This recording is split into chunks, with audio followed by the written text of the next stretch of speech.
Crash Course Philosophy is brought to you by Squarespace. Squarespace, share your passion with the world. How do you know that aspirin will take care of your headache? Why do you really want to see that new Marvel movie, even though you haven't heard anything about it, good or bad? Your ability to do things like predict how a medication will affect you, or what movie you might like, or even things like what the perfect gift might be for your best friend, or what's the fastest way to get to campus. All of this stuff you know through induction. Deductive arguments are great because they give us certain answers. But unfortunately, much of the world cannot be summed up in a neat deductive proof. Deduction requires a fair amount of general information to give you a specific conclusion that is, frankly, probably kind of obvious. So philosophy, and basically, life as well, require that you have other ways of reasoning. In addition to knowing how one fact leads to another, you also need to take what you've experienced before and use that to predict what might happen in the future. And you need to be able to rule out what can't be true so you can focus on what can. Through these kinds of reasoning, you're not only able to figure out stuff like how to fix your headache and why your roommate might be acting weird, you can also come up with better, more skillful arguments and counter-arguments, which are some of the most important maneuvers in the philosophical game. And maybe the best part is, you already know how to use these techniques. In fact, I bet you've used them this very day. You know this.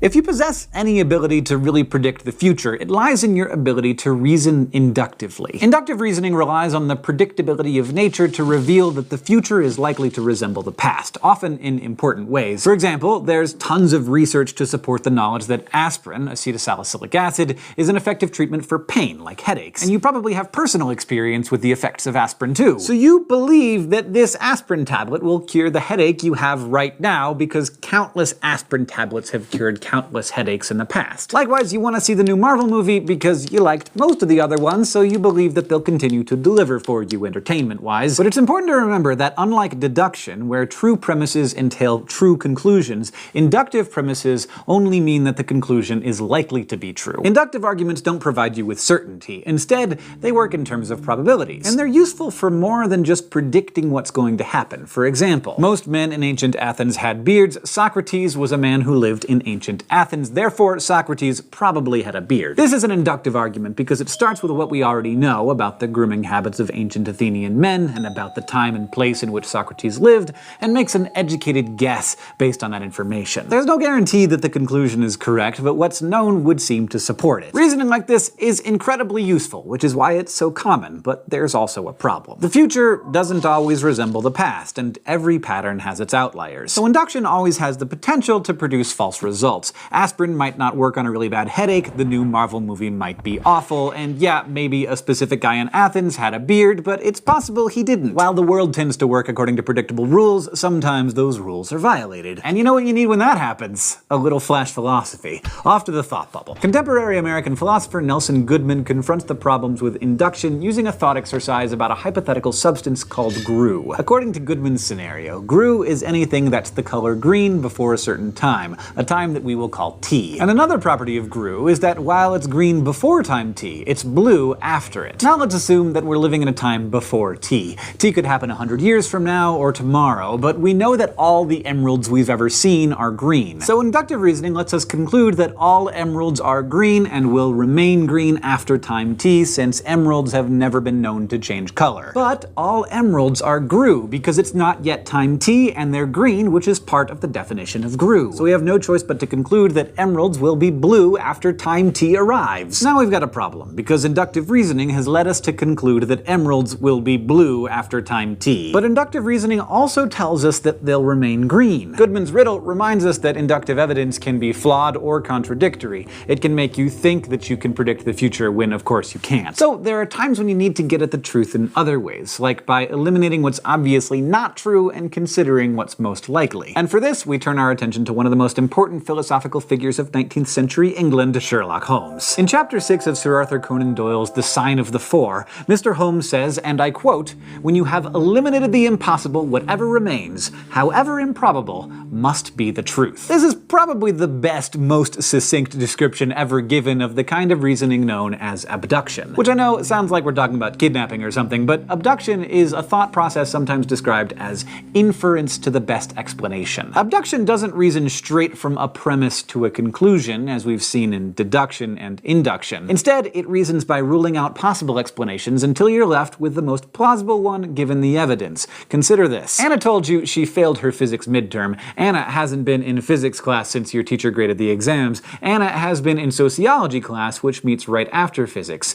Anna dropped physics. Now, with only these premises, we can't deductively or inductively prove our conclusion, that she dropped physics. But it's a justifiable conclusion because given what we know, dropping the class is the most plausible explanation of events. We know she's not sick because she's still going to sociology, and we know she had a good reason to withdraw from the class because she was unlikely to pass. Concluding that she dropped the course makes the most tidy use of our information without leaving any loose ends. So let's look at another one. You and your roommate ate sushi last night. You both wake up with violent stomach aches. You and your roommate ate some bad sushi. The mere fact that you're both sick doesn't prove that the sushi caused the sickness, but given that you both ate the same thing and you both have the same symptoms, absent other information like that a stomach virus is going around your dorm, the best explanation is that the sushi caused your intestinal anguish. Now, like induction, abduction doesn't give us certainty, but it is a really useful way to get through puzzling situations when you don't have clear evidence from the past to help you out. Doctors use abduction a lot when they're diagnosing illnesses, and detectives, of course, use it when piecing together evidence. You probably use it pretty often too. Just beware, because abduction must be used carefully. It uses only information you have at hand. That's why doctors and detectives work so hard to dig up more data and recreate events from the past so they can help draw better conclusions. Alright, now that we've looked at some argument types, let's find out how philosophers use arguments to interact with each other. Because philosophers don't argue like other people do. It's not like the conversation you have around the dinner table about whether the Patriots are better than the Seahawks or why plain M&Ms are superior to peanut, which is clearly a preposterous position to take. Philosophers hold each other to different,